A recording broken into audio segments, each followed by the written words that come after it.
हरे कृष्णा। सभी भक्तों का स्वागत है आज की चैतन्य चरितामृत क्लास में।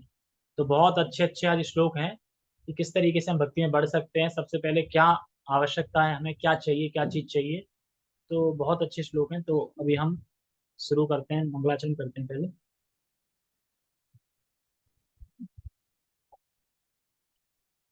ओम अज्ञानतिमिरान्धस्य ज्ञानञ्जनशलाकया चक्षुरुन्मीलितं येन तस्मै श्रीगुरुवे नमः।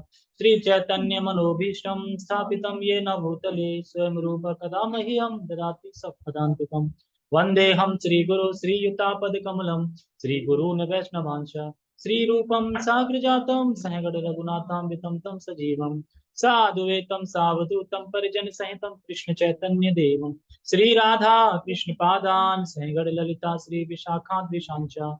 हे कृष्ण करुणा सिंधु दीन बंधु जगतपते गोपेश गोपिका कांता राधा कांता नमस्ते। तप्त कांचन गौरांगी राधे वृंदावनेश्वरी वृषभानुसुते देवी प्रणमामि हरिप्रिये। वाञ्छाकल्पतरुभ्यश्च कृपा सिन्धुभ्य च पतितानां पावनेभ्यो वैष्णवेभ्यो नमो नमः। जय श्री कृष्ण चैतन्य प्रभु नित्यानंद श्री अद्वैत गदाधर श्रीवासादि गौर भक्त वृंद। हरे कृष्णा कृष्णा कृष्णा हरे हरे हरे राम राम राम हरे हरे।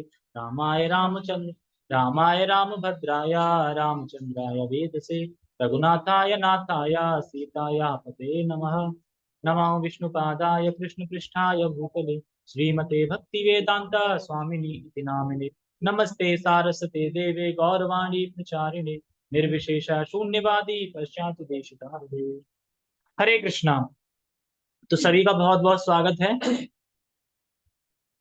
तो हम माया देवी की डिस्कस कर रहे थे। जो माया देवी हैं किस तरीके से हरिदास ठाकुर की परीक्षा लेने के आई थी, परीक्षा लेने के लिए आई थी और उनको फुसला के बहला के उनका पतन कराना चाह रही थी कि कैसे भी ये गिरे। लेकिन हरिदास ठाकुर जी क्योंकि दृढ़ थे भक्ति में, कृष्ण भक्ति की सेवा में लगे थे, तो माया देवी ने भी कुछ बिगाड़ नहीं पाया उनका।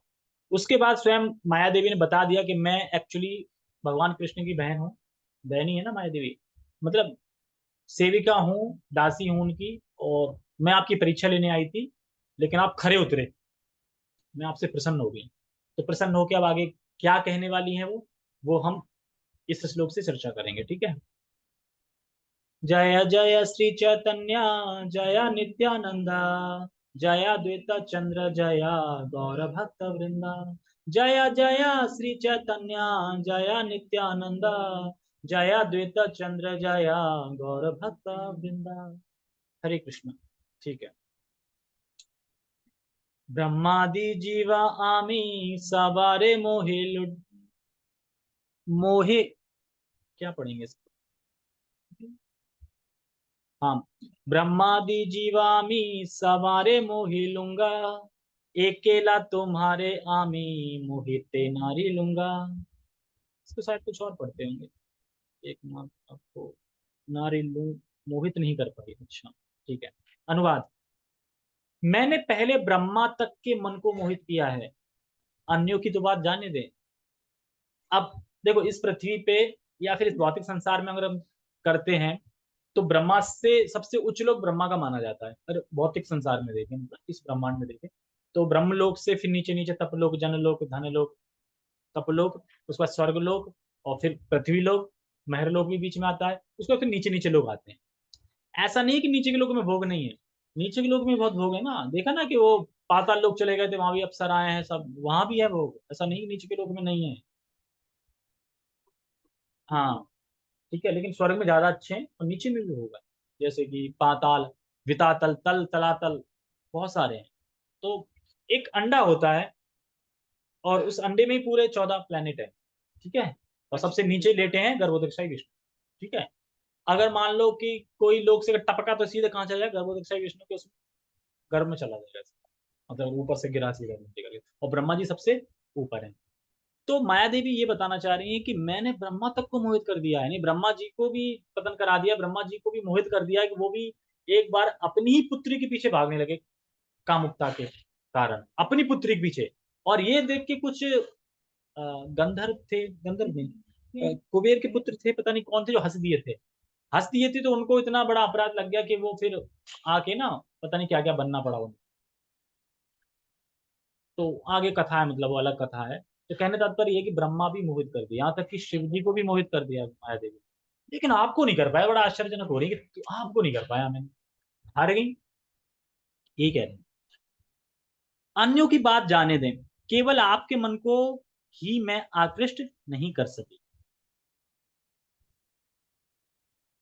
तात्पर्य, ब्रह्मा जी से लेकर क्षुद्र चींटी तक सारे जीव बिना किसी अपवाद के पूर्ण पुरुषोत्तम भगवान की माया द्वारा आकृष्ट होते हैं, ये तो कोई संदेह नहीं है। माया देवी सबको भरमा रही है, सबको कठपुतली की तरह नचवा रही है, ब्रह्मा से लेके चींटी तक। चींटी इसलिए बोलते हैं कि चींटी से कोई छोटा नहीं है, मतलब छोटे को उस लेवल और बड़ा, ब्रह्मा जी से बड़ा नहीं है, वैसे चींटी से छोटे भी हैं बहुत ही। देवता, मनुष्य, पशु, पक्षी, कीड़े, पेड़ पौधे सभी संभोग की इच्छा द्वारा आकृष्ट होते हैं, यानी सब मोहित हो जाते हैं। पेड़ भी होते हैं, कीड़े भी होते हैं, सब भोग में लगे हैं, संभोग में लगे हैं। और ये कैसे करते हैं? माया देवी सबको आकृष्ट करती है, यही माया का मोह। पुरुष हो या स्त्री, हर व्यक्ति यही सोचता है कि वह माया का भोगता है। जैसे ना मैं भोगता हूँ, मैं एक्चुअली मैं भोग करता हूँ। हम रसगुल्ला खाते हैं तो मैं ही तो स्वाद ले रहा हूँ, हम ये तो सोचते हैं। तो उसी तरह से कोई भी भोग हो, हम भोग करते हैं तो हम सोचते हैं कि मैं भोग कर रहा हूँ, मैं मजा ले रहा हूँ। इस तरह हर व्यक्ति मोहित होता है और भौतिक कार्यों में लगता है। तभी तो लगता है ना, देखो, क्योंकि मैं भोगता हूँ, मैं ये फलाना फलाना भौतिक कार्य करूंगा कोई तो मुझे इसका फल मिलेगा, मैं उसको भोगूंगा। लेकिन ये भूल जाते हैं कि भोगता तो कौन है? भगवान है। हम भोगते नहीं, हम तो भोग्य हैं, हम तो मतलब कि भगवान के लिए इंजॉयमेंट है, मतलब हम खुद इंजॉय नहीं कर सकते, हम इंजॉय दे सकते हैं भगवान, भोग्य हैं।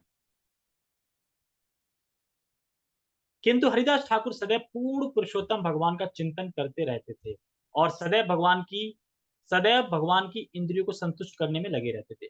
तो कम माया पतन नहीं कर सकती हमारा, इससे साफ साफ समझ आ रहा है कि हम भगवान कृष्ण की सेवा में लगे हैं, दृढ़ होकर सेवा में लगे हैं। क्योंकि माया तो आएगी परीक्षा लेने, परीक्षा भी लेगी, प्रबोधन भी दे सकती है। देखो माया दो तरीके की परीक्षा देगी, एक तो दुख में भी दे सकती है।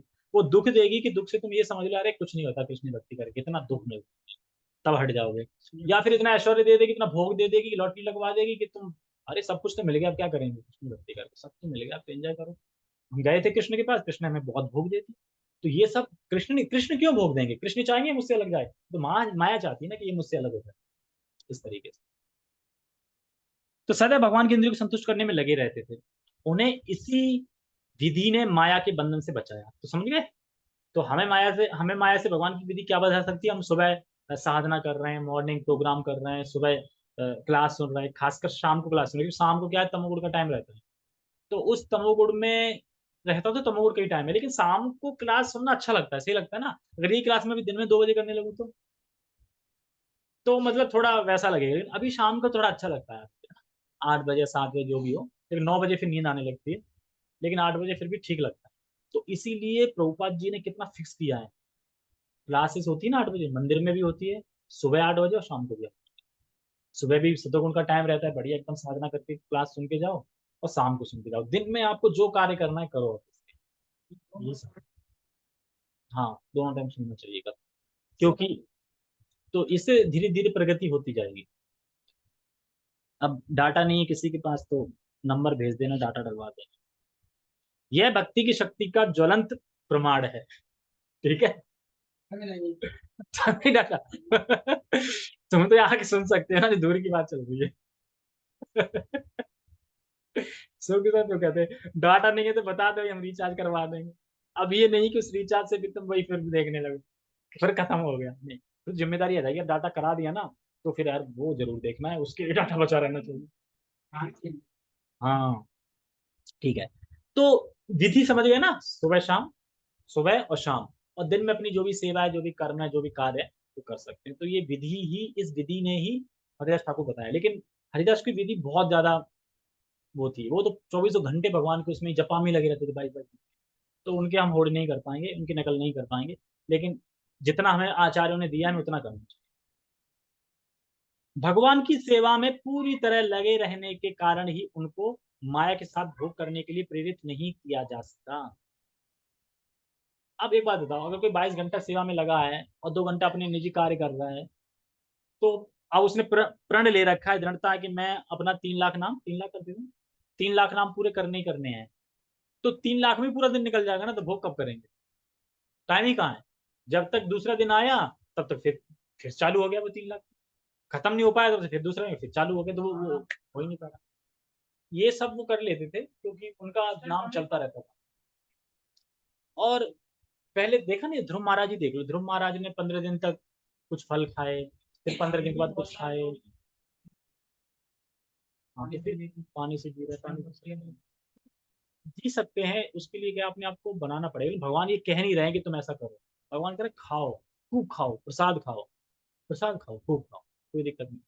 जैसे कि जो कुछ संस्था है ना, तो उसमें क्या है, वो इंद्रियों को रोकना सिखाते हैं, लेकिन इसमें इंद्रियों को रोकना नहीं, इसमें इंद्रियों को मोड़ना है। तो अपने मूवमेंट में क्या है, इंद्रियों को मोड़ना है, मतलब भगवान की सेवा में लगा दो। हर कार्य भगवान की सेवा में किया जा सकता है। प्रभुपाद जी कहते हैं हर कार्य भगवान की सेवा में किया जा सकता है।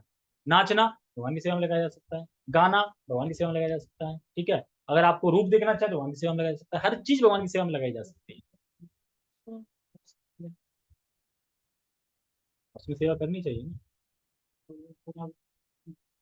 10% कम से 10% होगी तो बाकी का है कि बाकी का शुद्ध हो जाए।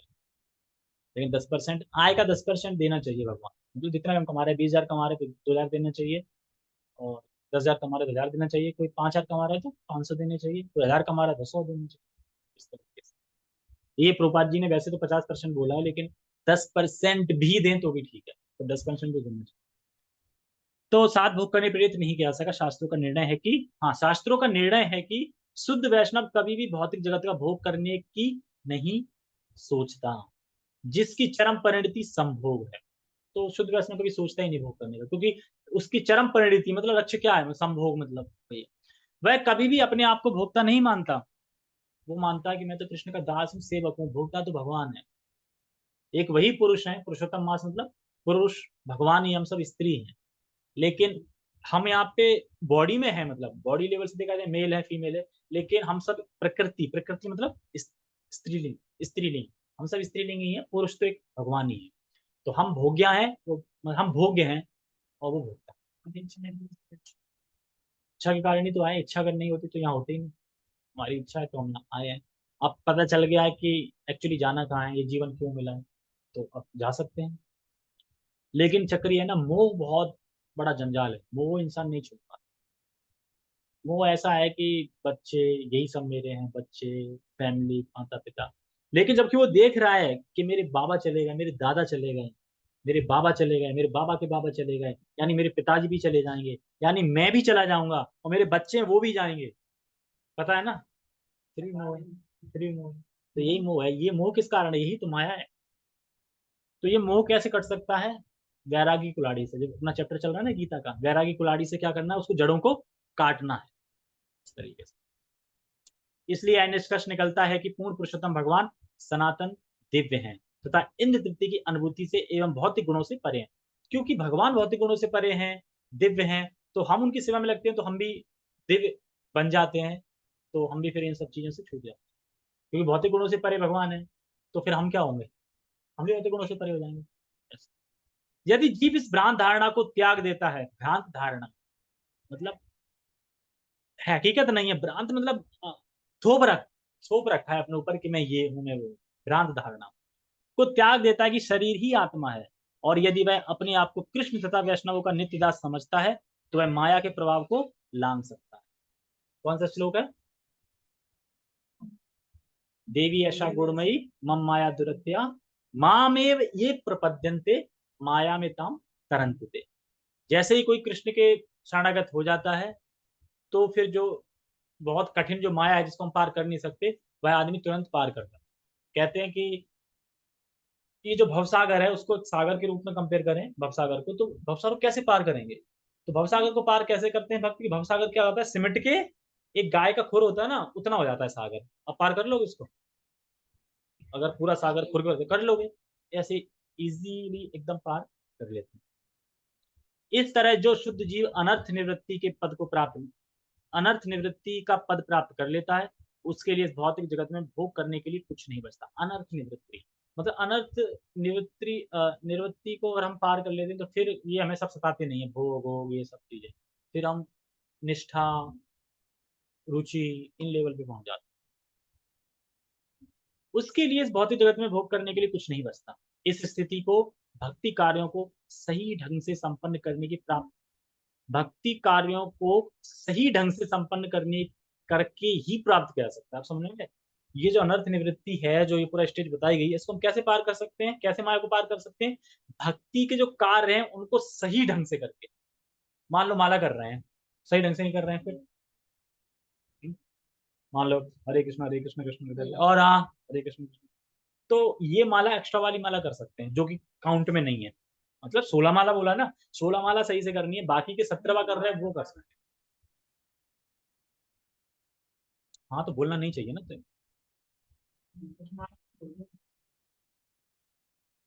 तो वही तो है, देखो जो 10 नाम अपराध है ना, उसमें एक अपराध ये भी है कि असावधानी पूर्वक नाम जप करना, ये भी अपराध में काउंट होता है। असावधानी पूर्वक क्या है? ये इधर देख के कर रहे हैं, बोल के कर रहे हैं, ऐसा कर रहे हैं, ठीक है, जल्दी जल्दी कर रहे हैं, टहल के कर रहे हैं, ये सब असावधानी पूर्वक में आते हैं। सही से बैठ के जो करते हैं वही वही सावधानी में। हाँ फल तो मिलता है, पर अपराध लगता है तो फिर स्थिति डाउन हो जाती है ना, मतलब कि प्रगति धीरे धीरे होती है, धीरे धीरे होती है। मतलब कि धीरे धीरे होगी, बिछड़े रह जाएंगे, इस्कॉन में जुड़े तो हैं 10 साल से, अभी तक कंठी माला नहीं है। क्यों नहीं आ पाई? क्योंकि सावधानी पूर्वक कर रहे थे ना, तो बढ़ नहीं रहे ना आगे, इसलिए। श्रील रूप गोस्वामी ने लिखा है, देखो, आदो श्रद्धा तथा साधु संगो अनथ भजन क्रिया भजन क्रिया तथो अनर्थ निवृत्ति स्यात् तथो निष्ठा रुचिस्तता, ये पूरे स्टेज बताए गए हैं। सबसे पहले क्या होता है? आदो श्रद्धा। श्रद्धा किसमें श्रद्धा होती है? शास्त्रों में श्रद्धा, जो बोला जा रहा है वो सही है, जो हम सुन रहे हैं वो सही है। आदो श्रद्धा। और श्रद्धा से पहले भी क्या एक स्टेज है, देखो, कोई मान लो कि ऐसी टेम्पल गया, ऐसी घूमने, कथा चल रही थी, कृष्ण की ऐसी बैठ गया। वो कृष्ण की कथा सुनने नहीं गया था, वो बस बैठ गया। इससे क्या है कि उससे थोड़ा बहुत पुण्य मिलके, सुकृति मिलके क्या है, उसे अब कुछ बोला जाएगा ना कृष्ण के बारे में कुछ शास्त्र से, उसे श्रद्धा हो जाएगी। हाँ ठीक है। तो श्रद्धा कैसे होती है? ऐसे होती है, मान लो कि तीर्थ तीर्थ स्थानों पे घूमने गया है। तीर्थ स्थान कौन कौन से हैं? पुष्कर, हाँ ये सब गया है। तो जहां भी तीर्थ होते हैं वहां पे ज्यादा कृष्ण की, भगवान की, विष्णु की कथा चलती रहती है। तो अब वो कथा में खाली बैठ गया, उसने बस खाली ऐसे बैठ गया, तो वो स्वीकृति मिल जाती है, तो उससे क्या है, फिर उसमें श्रद्धा आ जाती है। और वो श्रद्धा कि अब जो ये बता रहे हैं सही है, सही है। श्रद्धा के बाद फिर क्या है, फिर उसका मन क्या करता है? श्रद्धा के बाद साधु संग। फिर श्रद्धा के बाद फिर वो ना साधु संग करना उसे अच्छा लगता है। श्रद्धा हो गई तो भक्तों का संग करेगा, भक्त ढूंढेगा, संग करेगा, पूछेगा, और भक्त संग हो जाएगा। फिर भक्त क्या बताएंगे उसे? खाओ पियो ऐश करो, ये बताएंगे भक्त? क्या बताएं? भजन करो, तो फिर क्या आएगी? भजन क्रिया। फिर वह भजन शायद बताएंगे ना भक्त कि तुम्हें माला करनी चाहिए, एक दो माला करो। माला करके तभी तुम धीरे धीरे हलाल होगे ना, माला करना जैसे माला स्टार्ट कर दोगे, दो दो करो बस, और 2 से 16 पहुंच जाओ। कहेंगे अच्छा फंसा दिया मुझे, पहले 2 हो जाती थी 15 मिनट में, अब 16 और इन 2 घंटे में। लेकिन अब छोड़ भी नहीं सकते। ऐसा लगता है मन में कि हम माला छोड़ सकते हैं, जान चलिए, पर माला नहीं छोड़ सकते, क्योंकि अब छोड़ने ही नहीं देंगे कृष्ण। कृष्ण ऐसे हैं कि घुस गए एक बार, निकलने वाले नहीं, हो गए ना, मैं धाम ला के ही रहूंगा। क्योंकि एक भगवान की संकल्प शक्ति है, उसमें क्या है, जैसे ही तुमने माला पकड़ी या कुछ भगवान के कार्य किए, भगवान ने संकल्प ले लेते कि इसको मैं निगूढ़ करके अपने धाम लेके ही आऊँ। लाएंगे लेट, लेकिन संकल्प ले लेते कि मैं लेके आऊंगा।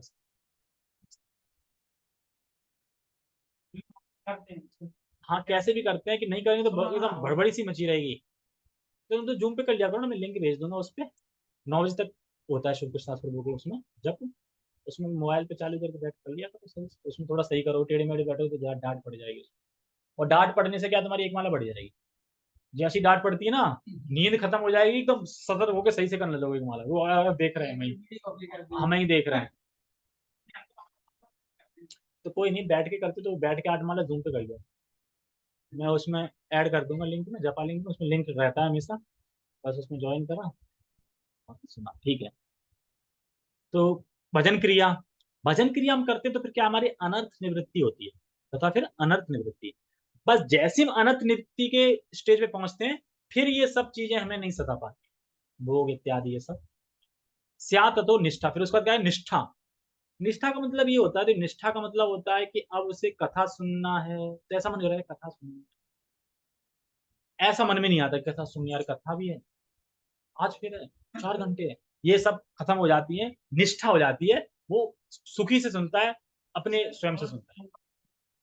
हाँ कब कथा होती है तो स्वयं से, ऐसा नहीं लगता कि यार फिर वही 2 घंटे आ गया, शनिवार आ गया, शनिवार क्लास आ गई फिर 2 घंटा, बस उस 2 घंटे में ये सोचते रहेंगे कब खत्म हो तो प्रसाद में। और आधे घंटे सुनने के बाद लगने भी लगता है कब खत्म हो, कब प्रसाद में घड़ी पे टाइम जाने। और अगर पहले प्रसाद खिला दे तो यार पहले ही खा लिया फिर बैठ गया तो खत्म कब होगी।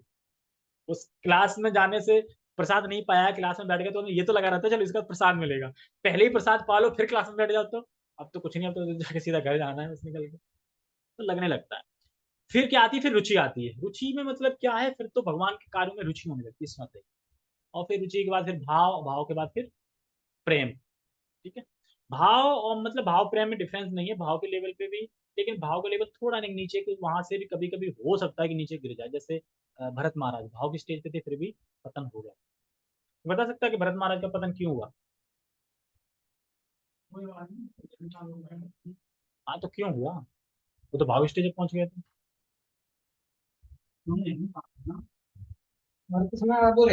कुछ तो उनकी कमी रही होगी ना।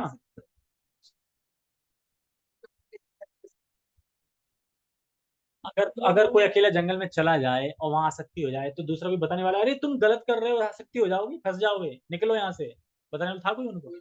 यानी भक्तों का संग छोड़, अगर वो भक्तों का संग करते, मान लो जैसे रण में आसक्त हो रहे थे, उन्हें वापस जाना चाहिए था भक्तों के संग में, बोलते अगर मैं रण से आसक्त हो रहा क्या करूँ, उनको बताते क्या करना चाहिए, लेकिन गए नहीं, खुद से ही डिसीजन ले लिया, तो पता, यानी भक्तों के संग जरूरी है बताओ।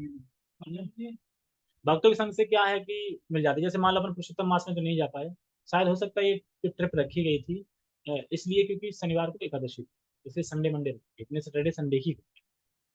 अब इसमें तो नहीं जा पाए, कार्तिक के मंथ में तो जाना ही जाना है। हाँ, वृंदावन कार्तिक के मंथ में तो जाना ही जाना। ठीक है, हमें इसको पूरा कर लें। प्रारंभ में, प्रारंभ में आत्म अरे सॉरी प्रारंभ में आत्म साक्षात्कार की इच्छा होनी चाहिए। इससे व्यक्ति आध्यात्मिकता में उन्नति व्यक्ति को संग करने का प्रयास करेगा, तो वही बता रहा हूँ। अगली अवस्था में वह क्या है, उन्नत गुरु से दीक्षा लेगा, इन भक्तों का संग से दीक्षा लेगा, और उसके निर्देश में कनिष्ठ भक्त भक्ति योग प्रारंभ करेगा। अब समझ में आ गया, कनिष्ठ भक्त हम कब आएंगे, जब दीक्षा हो जाएगी। हम अभी सोच रहे थे कनिष्ठ में हम अभी, दीक्षा के बाद प्रोसेस शुरू हो रहा है भक्ति का, नहीं दीक्षा के बाद तो चल पड़े हो रास्ते, अभी तक तो चले ही नहीं है। दीक्षा जब हो जाएगी ना, दीक्षा का मतलब अब चल पड़े भक्ति के रास्ते। अब अगर तुम्हारी मृत्यु हो जाती है, जो भी हो जाती है, तो स्वर्ग या फिर धाम, मतलब स्वर्ग मिलेगा, फिर नीचे आके फिर से कंटिन्यू करोगे भक्ति इस तरीके से, क्योंकि नाम मिल गया ना तुम्हें, गुरु ने। ये तो कर्मों के हिसाब से जाओगे ना, अच्छा कर रहे तो जाओगे स्वर्ग, जाओ जाओगे, और जाने के बाद फिर नीचे आओ, फिर भक्ति करोगे। देखो भक्ति स्टार्ट कर दी है, मान लो शिक्षा गुरु तो हमारे शीला प्रभुपाद जी हैं, हमने उनको तो स्वीकार कर लिया है ना, दीक्षा गुरु को नहीं किया, बस शीला प्रभुपाद जी को स्वीकार किया, तभी तो कर रहे हैं ना सब। तो उनकी कृपा से ऐसा है कि अगर अभी मृत्यु हो गई तो धाम तो नहीं मिलेगा, लेकिन ऐसा है कि स्वर्ग और घूम घाम के फिर से भक्ति फिर करेगा, फिर गुरु मिलेंगे।